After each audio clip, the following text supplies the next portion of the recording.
ठीक है, कोई बात नहीं। चलिए, today our topic is, today our lecture is electrical electrical machine. ठीक है, now I am taking a topic of parallel operation of alternators. ठीक है ना। अभी तक मैंने जो है यूनिट 1 के अंदर मैंने कैसे पढ़ाया हुआ है वो एक बार रिवाइज कर देता हूँ। ठीक है, सबसे पहले मैंने जो है कंस्ट्रक्शन पढ़ाया था, सिंक्रोनस मशीन का टाइप बताया था, सैलिएंट सिंक्रोनस मशीन और नॉन सैलिएंट सिंक्रोनस मशीन। ठीक है, नॉन सैलिएंट को जो cylindrical rotor type synchronous machine भी बोलते हैं, और इसको as a motor as generator use किया जाता है, जिसमें कि मैंने बताया था आपको कि 95% यूजेज जो है एज ए जनरेटर किया जाता है पूरे वर्ल्ड वाइड जो है। We are using alternator for the power generation large scale, या remaining 5% the synchronous machine as a synchronous motor, synchronous condenser. ठीक है, तो synchronous motor is limited uses around 3% and around 2% are uses as a synchronous condenser. फिर इसके बाद में मैंने बताया था कि प्रैक्टिकल अल्टरनेटर का जो है शेप कैसा होता है, दिखता कैसा है, इंडस्ट्री के अंदर जो है किस तरह के रोटर होते हैं, रोटर सैलिएंट और सिलेंड्रिकल स्ट्रक्चर ने बताया था। फिर इसके फीचर्स बताए थे कि salient salient pool type synchronous generator का फीचर्स क्या होगा, और सिलेंड्रिकल टाइप सिंक्रोनस जनरेटर का फीचर्स क्या क्या होंगे, सारी चीजें मैंने बताया। फिर इसके बाद जो है बेसिक प्रिंसिपल ऑफ अल्टरनेटर के बारे में मैंने बताया था कि किस तरह से ईएमएफ इंड्यूस होता है। ठीक है, फिर इसके बाद basic concept of the synchronous motor का मैंने बताया था, और तीसरे नंबर पे मैंने सिंक्रोनस कंडेंसर के कंसेप्ट को बताया था आप लोगों को। ठीक, अब कंसेप्ट बताया था अलॉन्ग विथ कंस्ट्रक्शन, और प्रैक्टिकल इमेजेस मैंने आप लोगों को बहुत सारे दिखाए थे कि किस तरह से होगा। इसके बाद मैंने बताया था आप लोगों को अल्टरनेटर के अंदर जो है किस तरह के एक्साइटेशन सिस्टम लगे होते हैं, उसके बारे में मैंने बताया था। एक्साइटेशन सिस्टम के बाद जो है मैंने बताया था कि वाइंडिंग फैक्टर क्या होते हैं, और वाइंडिंग कोफिशिएंट क्या होते हैं, वो सारी चीज़ों को मैंने डिस्कस किया हुआ था।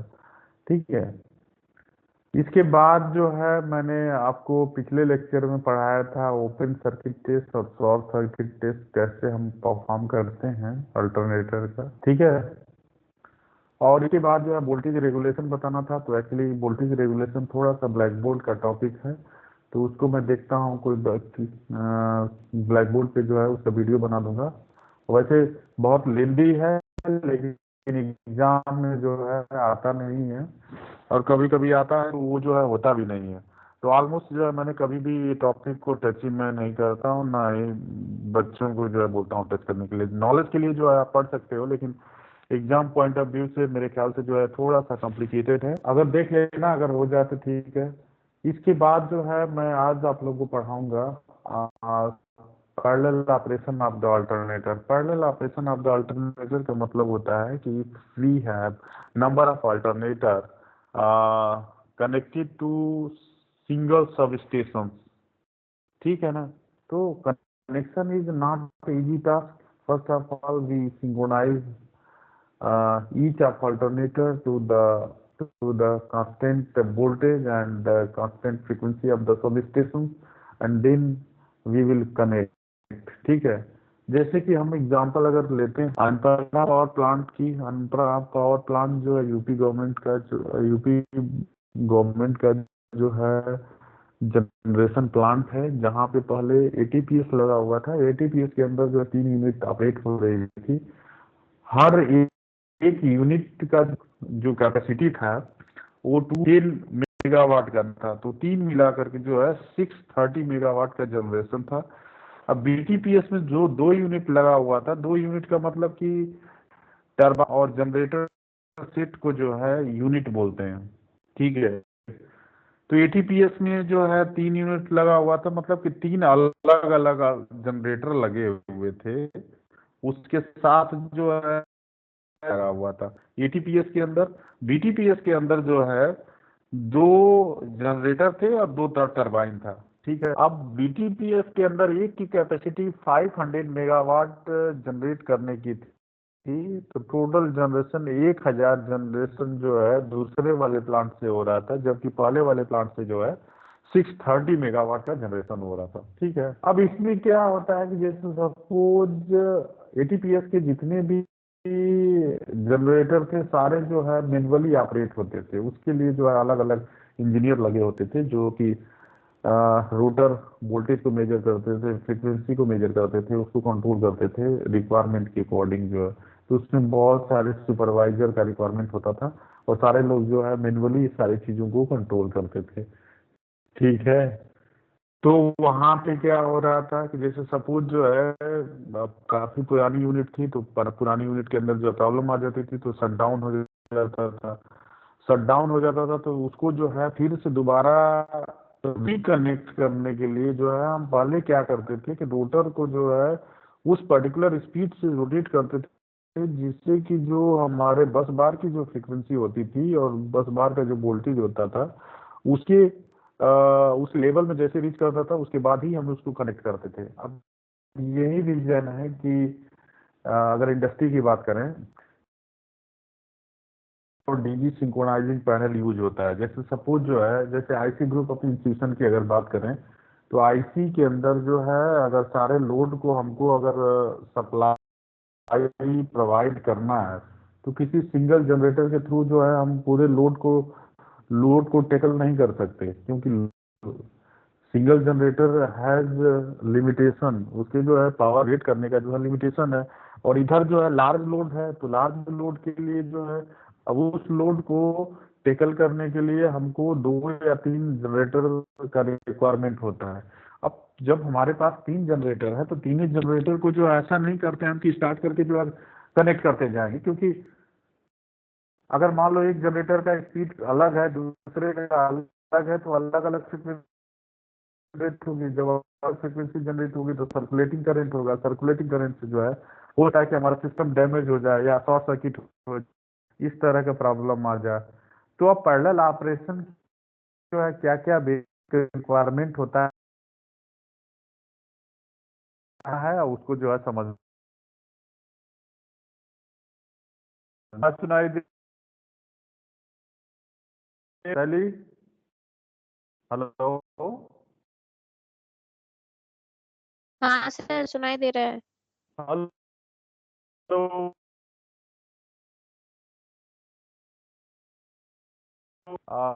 अमन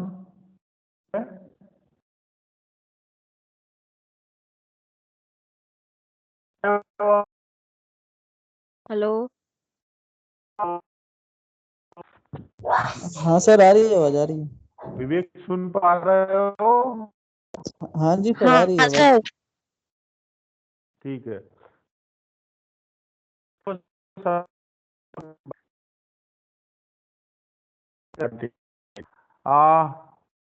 today talk this system is parallel alternator, parallel application. We through this the function it is necessary to provide में detail में it provide the current supply in a case isolate a stable amount was capacity required to ensure the continuity of the supply. That means जो supply हम जो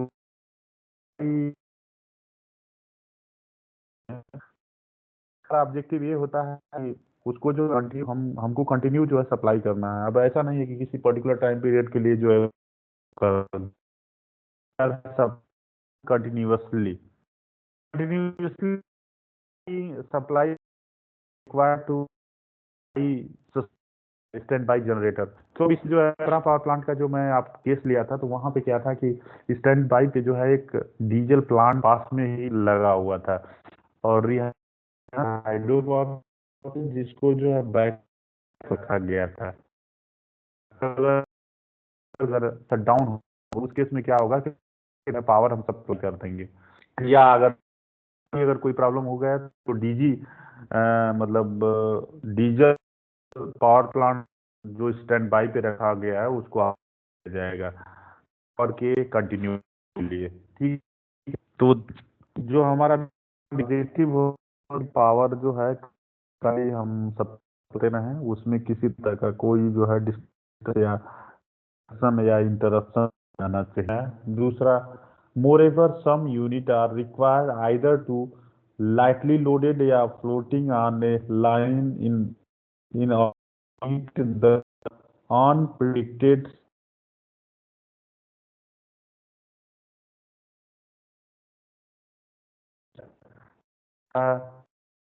इसलिए load demand अगर increase होता है तो वो जो है ठीक है। मोर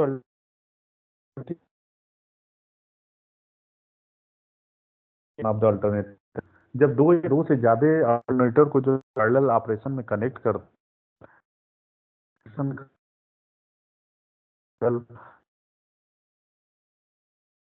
तो जो है एक अल्टरनेटर से लो करंट को जो है हम बोलते हैं, तो दूसरे को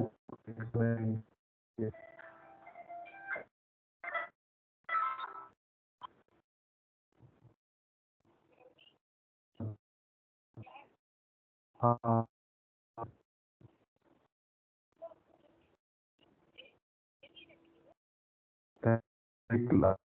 एनर्जी एफिशिएंसी का जो है 7 से 8 है, और 3 और इसका एस टी का मतलब जो भी होगा वो जो है 8 से 9 क्लास है, मैं आपको कर दूंगा। क्या दोनों नहीं ना है? कभी भी नहीं है, एक ही क्लास होती है। या तो मतलब उसका होती है क्या बोलते हैं कि सेंसर एंड ट्रांसड्यूसर का, या इलेक्ट्रिकल मशीन की क्लास होती है। ठीक है, 2 ही लेक्चर है हर दिन, तो 2 ही टाइम है हमारा। ठीक है, बाकी मैं मेल कर दूंगा आपको। हाँ बच्चे हैं, पूरा करते हैं बच्चे, सारे करते हैं। 2-3 दिन हुआ, 2 दिन से मैं कर रहा हूँ, तो थोड़ा सा कर देंगे कल तक में। कल का टाइम चाहिए मुझे बस, कल देख लीजिए, एक दिन मैनेज कर लीजिए। वो नहीं हो, चलिए ठीक है, सॉरी। ठीक है ठीक है ठीक है, मैं देता हूँ, चलिए ठीक, देता हूँ।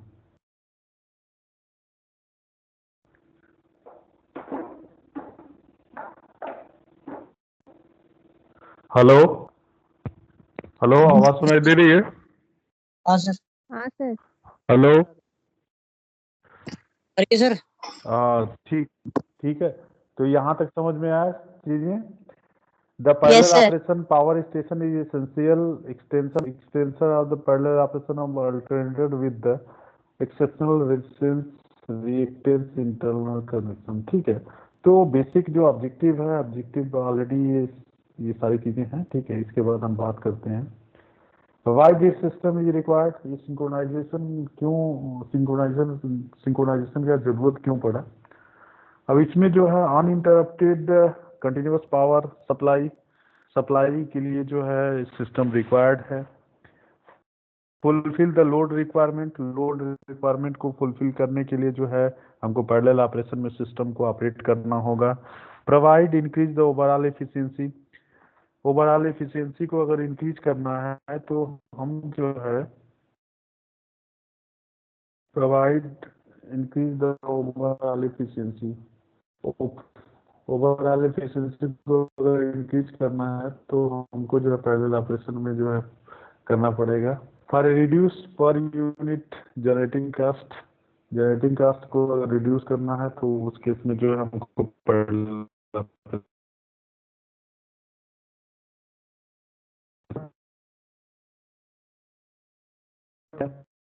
easier way to set up parallel system is to use are exactly list have the same output thing generator pitch इतना। अब देखिए यहाँ पे क्या है, ये हमारा 10 बार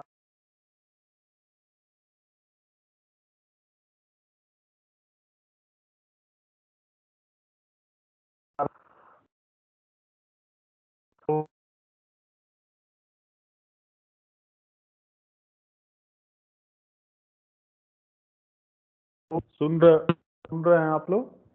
विवेक, हाँ सर सुन रहे हैं।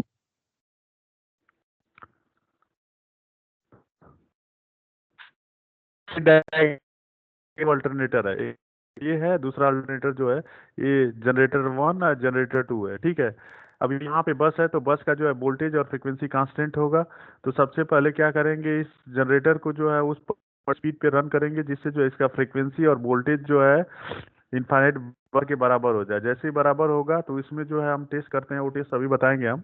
जैसे बराबर होता है वैसे ही ये जो स्विच लगा हुआ है इसको कनेक्ट कर देते हैं। तो ये जो हमारा जो जनरेटर 1 है बस बार से जो है सिंक्रोनाइज हो जाता है। अब सिमिलरली जो है दूसरे अगर जनरेटर जो है इससे इसके साथ कनेक्ट करा, फिर क्या करेंगे कि उसकी स्पीड को हम इंक्रीज करना शुरू करेंगे और उस स्पीड पे जब फ्रिक्वेंसी जो बस का और इसका जो है सेम हो जाता है, ठीक है, और फिर इसके बाद में वोल्टेज जब ये बस बार के वोल्टेज और इस वोल्टेज के इक्वल हो जाता है तो इस स्विच को ऑन कर देते हैं। तो ये जो है दोनों जनरेटर 1 और जनरेटर 2 जो है जो लोड है उसको दोनों शेयर करना शुरू कर देते हैं, ठीक है ना। तो इस ऑपरेशन को हम पैरेलल ऑपरेशन बोलते हैं। अब पैरेलल ऑपरेशन के लिए कंडीशन क्या क्या है, प्रोसेस क्या क्या है, उसके बारे में थोड़ा सा बात करते हैं। प्रोसेस क्या है, in process there are 2 alternator connected in parallel.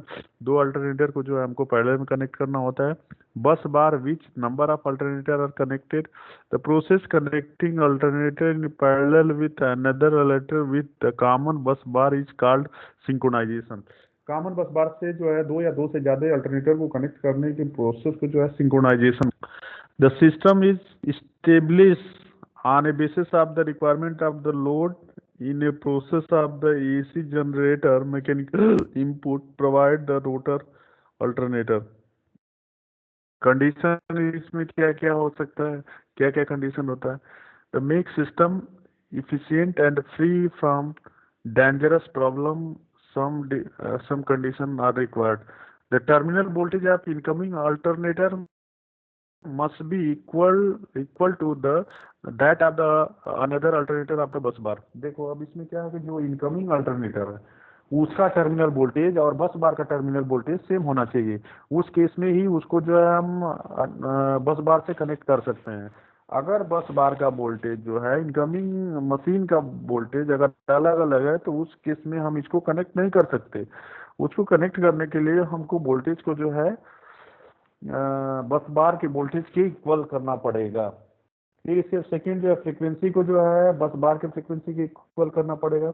Both alternator voltage are same and bus bar voltage relative to the load. No circulating current between the winding and bus bar the incoming alternator. अब इसमें क्या होना चाहिए कि जो winding के अंदर किसी भी तरह की सर्कुलेटिंग करंट नहीं होनी चाहिए, ठीक है। पहला कंडीशन समझ में आया, वोल्टेज जो है इनफाइनाइट बस बार और इनकमर मशीन का जो है सेम होना चाहिए, फ्रीक्वेंसी बस बार का और इनकमर मशीन का सेम होना चाहिए। तो ये दो कंडीशन जैसे फुलफिल होगा उस केस में जो है हम उसको बस बार से रिकनेक्ट कर देंगे। अगर ये दोनों कंडीशन में कोई भी कंडीशन फुलफिल अगर नहीं करता है तो उसको हम नहीं करेंगे। तीसरा केस ये है कि अगर मान लीजिए सपोज वाइंडिंग के अंदर सर्कुलेटिंग करंट फ्लो हो रहा है, उस केस में भी जो है इसको पैरेलल ऑपरेशन में कनेक्ट नहीं करते हैं। पैरेलल ऑपरेशन में कनेक्ट करने का मतलब कि बस बार से जो है बहुत सारे अल्टरनेटर कनेक्ट है जिनका जो है एक कांस्टेंट फ्रीक्वेंसी एक कांस्टेंट वोल्टेज है। अब उस वोल्टेज और उस फ्रीक्वेंसी पे हम जो इनकमर मशीन है उसके वोल्टेज और फ्रीक्वेंसी को मेंटेन करते हैं, इसके बाद उसको रिकनेक्ट करते हैं, अदरवाइज उसको रिकनेक्ट नहीं करते हैं।